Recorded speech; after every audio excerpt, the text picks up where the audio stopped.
tinc la sensació que articulem el futur dels joves en base a la professió. En base, és a dir, tu seràs el que professionalment faràs. I això és mentida, hi estaríem tots d'acord. Tu ets en Pepet, en Miquel, la Maria, l'Alícia, qui sigui, i l'altra cosa és amb què guanyaràs la vida.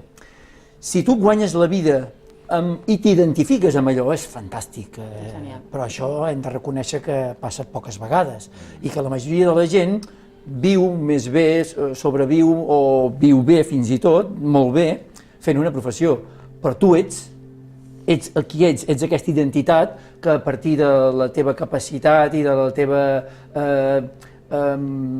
possibilitat d'expressar-te culturalment i d'identificar-te i de crear-te i de reinventar-te, que està de moda aquest terme, et vas fent, no?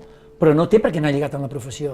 I ho dic perquè, esclar, si ho lliguem, que és el que jo crec la majoria de pares i mares de família acabem fent inconscientment, perquè el sistema jo crec ens hi porta, el procés és acabar una secundària obligatòria i automàticament, a no ser que el centre et digui més val que t'oblidis de que continuï estudiant, tots els pares i mares pensem que el desitjava les nostres filles que continuï.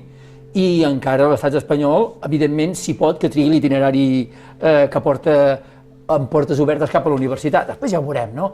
Però si un cop arriba a les portes obertes, el nen o la nena no diu que no, entra a la universitat també, perquè com més amunt arribis, les dades estadístiques ens ho diuen, hi ha la majoria de joves a l'atur, però hi ha menys atur entre els universitaris que entre els que no hi són. D'acord. Ningú ens diu quins joves són més feliços i quins han disfrutat més de la joventut. Ni en què treballen els universitaris. Exacte, ni en què treballen, ni com es guanyaran la vida, ni com es guanyaran la vida d'aquí 10 anys, tampoc ja en parlarem, Però en qualsevol cas, i ho dic jo que també soc pare de família amb fills de secundària, i en tinc una batxillerat i l'altra l'ESO, i estic just en aquesta entrada, un sortint i l'altre d'allò, i ho estic vivint, i cada dia em faig mal a sang en aquest sentit, perquè el sistema pot molt, té molta força.